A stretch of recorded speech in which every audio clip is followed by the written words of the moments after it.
Yan, napinturahan na.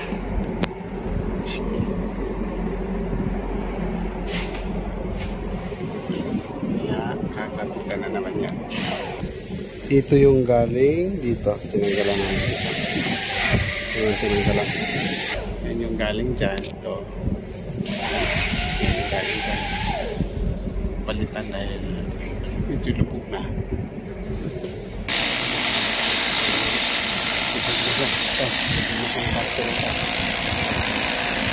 Lupog na. Kaya kailangan palitan ng bago. Yan. Kabilang corner naman.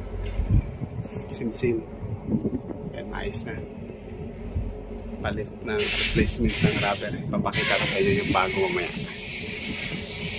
Medyo may kahirapan magkabit pero kaya naman ng tropa.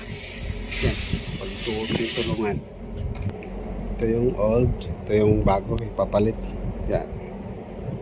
Diba?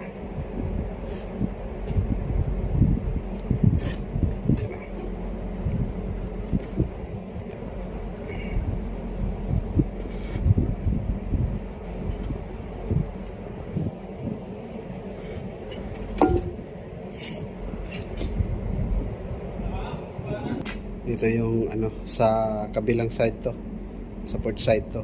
Bali apat sa starboard, apat na kanto, tapos sa apat din yung tatlo na to nandito, tapos yung isa nandoon. So bali walong corner ang papalitan dahil napakalubog na. Yan, mamaya bibidyoan ko rin ng ano dagdag. Yan ang i-apply natin ba?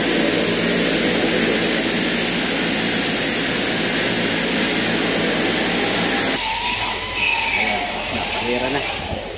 Tapos since maiksi yung bagong dumating na spare, yan, dinugtungan natin. Nakikita nyo. Yan, nalagyan ko na ng solder adhesive.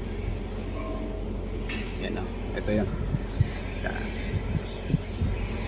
Tapos mamaya, ilagay na natin. Ayan.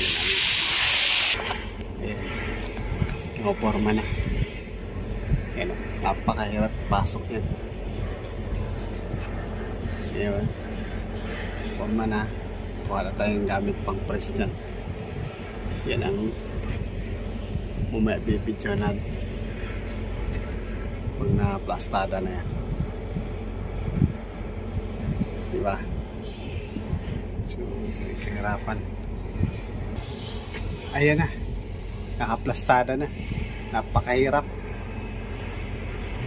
Kasi dapat may allowance siya na ganito kahaba or mas mahaba nga yan. Dapat nga hindi yung saktong-sakto kaya nagbe-press pa yung rubber nag-a-adjust. Yan. Diba? Oh! Sobrang init pa. Okay na, sold na siya. Diba naman? Una pa lang yan, isa 8 yan eh, kasi dalawang cargo hold, bali 8.